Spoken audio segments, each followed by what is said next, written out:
Good evening. My name is Sean McDarker, and I'm here to talk about the digital divide between the generations in our society. So, coming from an Indian American family, my life was pretty much mapped out the day I was born.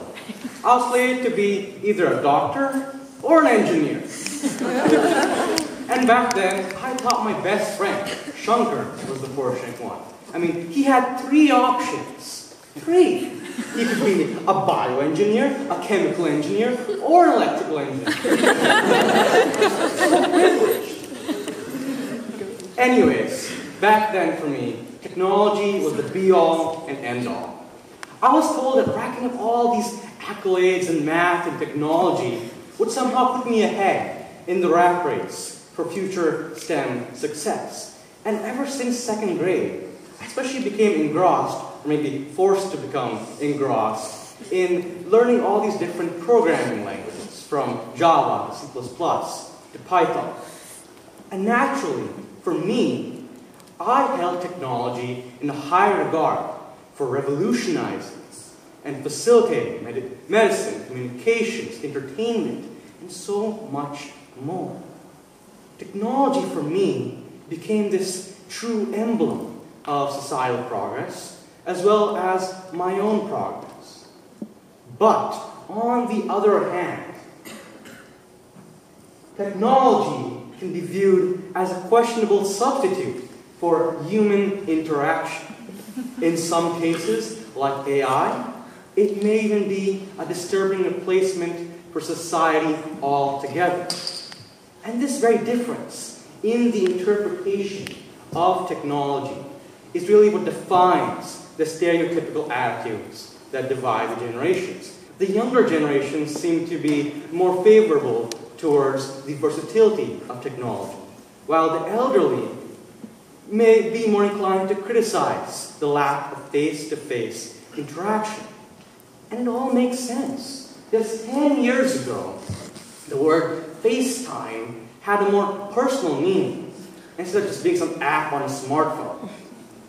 Now, by sharing my story today, I hope to shine some light on this issue, and maybe, perhaps, reconcile these 2 conflicting ideals at the end of it all. Now, my personal story of understanding the digital divide started with people, the people that meant the most to me. As a child, I always cherished the few Skype calls I had with my grandfather, but many a times I couldn't even see him due to the poor international call connection. But I always remember, despite that, my mom and dad always talking about, oh, Sean did this in math and science, and all my STEM achievements, all my programming feats. But my grandfather, he was more curious about my work as an editor-in-chief for my middle school newspaper club. He would always tell me about all these stories about how my great-great-grandfather was this major Orientalist researcher, and also this prolific writer as a social reformer.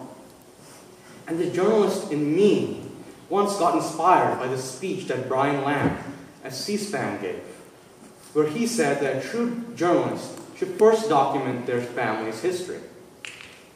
And so I asked my grandfather to narrate his life story to me whenever he got the chance, in person, so I could be more connected to his life. But I guess we both procrastinated.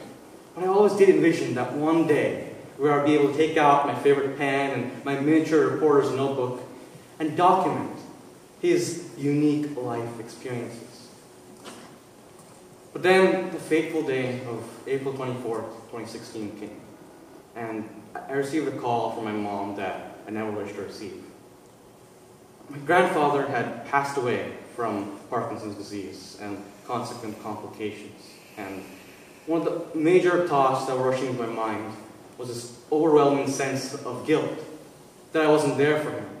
He was in India, far away from my home, with only my grandmother there to support him. And it haunts me to this day, that I'll never be able to truly comprehend what he felt, what pain he was in, all the tokens of wisdom he could have shared with me if I'd just been there for him. And perhaps as a means to atone or to heal, I started volunteering at local nursing homes as well as senior assisted living communities. And while I was there, I started to become more aware of the struggles that these residents had to face on a daily basis. And with the technological instincts that I had, my mind drifted to automation and app creation. I thought that after years of toiling away to learn all these different programming languages, my efforts would finally come to fruition in a real-world application. And so I started out by creating this prescription app where it would help seniors manage their dosages as well as their schedules for their prescriptions. But after I developed this app, I started to realize that I couldn't make as big of an impact alone. So I got some of my best friends from middle school on board to create a non-profit organization, Mission TechConnect. So we at Mission TechConnect prided ourselves as a small group dedicated to a big change. And we started out by hosting some computer literacy workshops that helped with tutorials on accessing the internet, using applications such as Microsoft Word, and even cybersecurity lectures, and much, much more. We truly set out to bridge the digital divide and make sure that nobody from any generation gets left behind in the ever-changing landscape that is the technological world. But the most exciting app for me was something a bit more simple. A prototype Bingo iPad app that would allow the user to fill a virtual board with just voice commands. And just to give a little bit of more context of why I chose this project, when I started volunteering in nursing homes, they seemed to compliment my voice all the time. And they actually asked me to be their announcer for Bingo. So I obliged, and with this app, I wanted to recreate that same sense of fervor and enthusiasm that Bingo always seemed to bring about. I mean, one senior even told me that, "Son, I'm going to have all the time in the world to learn these gizmos, but I'll definitely play a round of Bingo before I meet the big guy." And with that said, the seniors may have loved learning about technology, but they were always eager and ready for a round of four corners in Bingo. Now, while I was trying to create this app, and while I was announcing for Bingo, I started to realize the limitations that the residents' physical disabilities posed on their participation in Bingo, from arthritis to poor hearing to poor eyesight.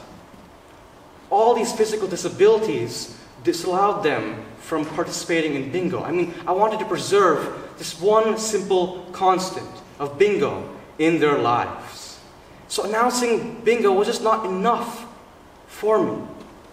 And I actually tried to be more acquainted with their situation, and at their suggestion, I actually went around with a woolen glove on my hand, and I went about my daily activities. So it made sense that it was hard for them to push these poker chips over their numbers on their Bingo boards, or alternatively, close these shutters over their numbers on the board.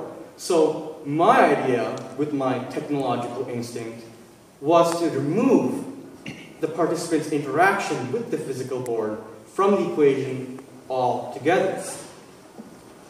And when I created this prototype, I piloted it at various nursing homes, and I did receive a lot of praise from managers, residents, and even other volunteers as to how impressive the product was.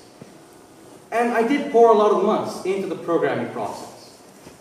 But when it came to downloading and using the app, the seniors passed on the offer. And it confused me initially.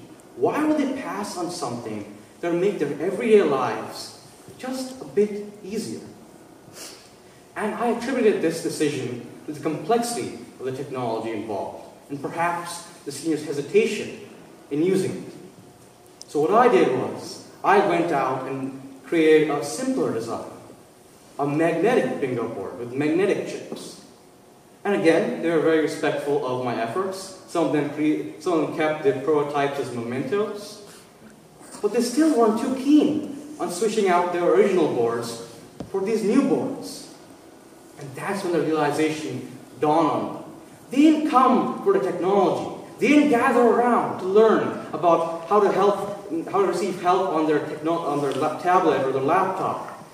They came for me and to have a good time with the rest of their friends.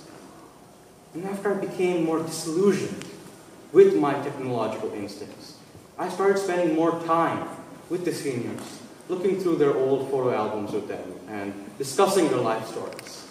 I enjoyed hearing their experiences of the generations gone by, of their stories of happiness and even strife. And yes, most of all, I cherished documenting their resolve in my middle school reporter's notebook. You see, expression was something that was taken from me very early on when it came to my career interests, to my overall path. And I feel that I and the seniors were both written off. I as just being a STEM geek, and they as being too old to learn technology. Nobody should be written off. And I feel that this mutual expression we share truly catalyzed a connection. So perhaps it was time for me to assert a balance between my obsession with technology and my inclination for face-to-face interaction. You see, technology has a time and place. My programming talents did come to good use in creating this interactive software that would allow a user to be guided step by step through a complex number arithmetic operation. And I created this project for a startup that I also co-founded called A-List Empire.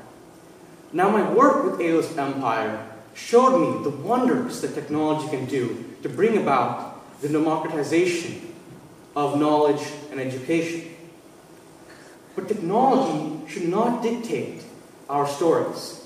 One senior came up to me after a workshop and said, I don't want to learn Facebook. I don't want to connect with my loved ones. They abandoned me here, and they don't care about me. And I was heartbroken because I dedicated my whole mission to honoring my grandfather, building connections, not deepening disconnections. And so, instinctively, I hugged him and consoled him about his family. And yes, hugs may not bring about the abridgment of the digital divide, but that one moment will last much longer in our minds than any of my ventures with technology combined. Now you see, I visit my grandma in India every summer, and she actually visited us last Christmas. And as you can see, we had our own debate about the merits of technology as well. But most of all, we cherish being there for each other and reconnect. So please call up your senior loved ones, and they'll appreciate it, and you'll appreciate it for the chance that you got to reconnect. And as much as this experience has been about making a difference in the world around me, it's also been a reflective experience. I'm no longer tethered to the obligation of either being a doctor or engineer.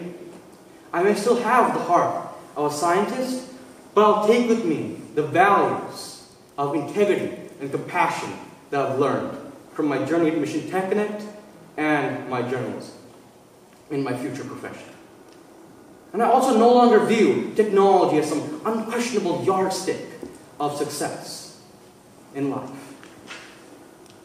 In fact, I feel that technology can be rendered meaningless if we don't consider the lives and stories it shapes. So for now, Alexa, you can go to sleep. Siri, you can take a hike. Sean is at your service. Thank you.